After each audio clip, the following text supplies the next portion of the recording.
Hi, how you going? It's Peter James from Career Life Transitions, and today we are talking about why you need to brand yourself through social media. And I guess these days the brand you put out there is really going to spread mostly through social media. So when people meet you, you go to meetings and things like that, you have a brand, whether you like that or not. People look at you, they make assessments about you, your clothes, the way you speak, the way you stand, the way you hold yourself, and all those things start to add up to be what your brand is. In other words, what people interpret from the information you send them, you're responsible for your brand as to what it is. Now, in this day and age, there is so much going on in social media, in LinkedIn, Facebook, and all those types of things, that they then start to become your brand. Now, if I go to a virtual meeting, which is most likely what you're going to do these days, because I mean, it's not that easy to be going out and networking, socializing, and all those type of things in the broader community.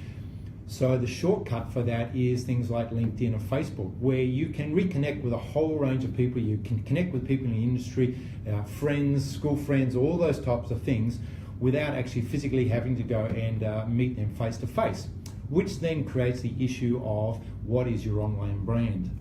Now, you can't ignore this. If you are looking for a role, looking for a new role, if you're looking at expanding a role, if you're looking at getting a new job, improving your career, all those type of things, looking for a promotion, whatever it might be to do with your career, you cannot ignore your online brand.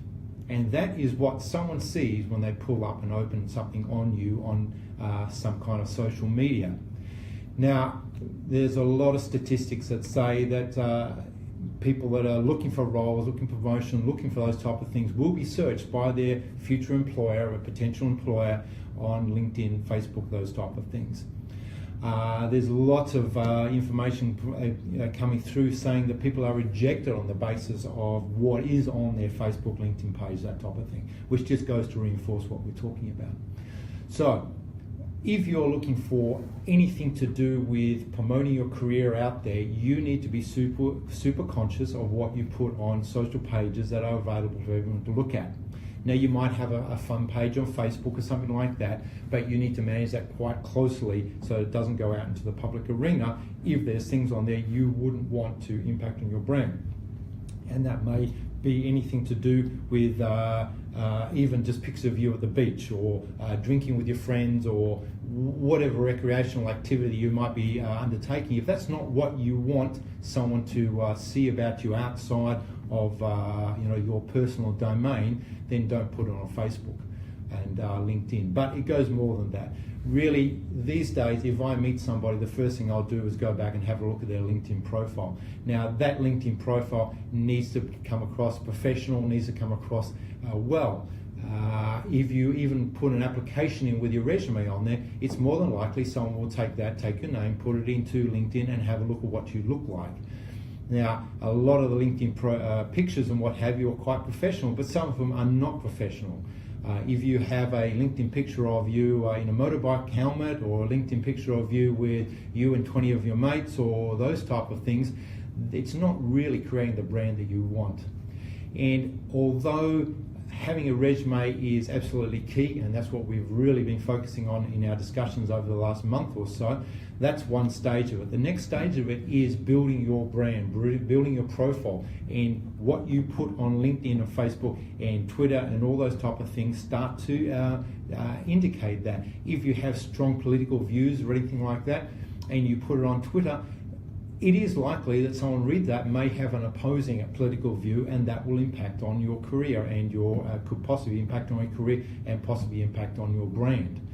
So you want to be very, very careful of that. What you put on LinkedIn, what you put forward, the information you put on there needs to be accurate, needs to be professional, but in the same way, your social pages need to be, protecting your brand. Now, at Career Life Transitions, we spend a lot of time helping people not only build their resume, but also start to build their professional brand online. I remember working for a company that contacted me. They were getting other organizations looking at generating a buyout situation, and we were contacted to actually help them write a professional LinkedIn profile for their senior executives. So when other company executives were looking at the company, they could see that the executives work working for that company had professional branding, LinkedIn profile pages. So don't ignore that. As I say, the resume is great, but what happens straight after the resume is someone gets your name, they'll be checking you out on whatever, Instagram, Twitter, whatever they can find you on, just to have a look and see what your brand really looks like. Now, if you're having trouble putting that together, well, actually the other thing about it is if you don't have any profile online, that's a problem as well, because then people don't know anymore, they can't find any more about your brand, and that could possibly count against you as well. So be careful what you put LinkedIn or Facebook. Create a professional brand. Make sure that promotes you in the way you want to be seen in every way possible. And if you need some assistance with that, Career Life Transitions are more than happy to help you with that. Now, we've got some specials, we've got some things going on at the moment. Please check out our Facebook page. Please like us on Facebook. We're here to help. Thanks for your time.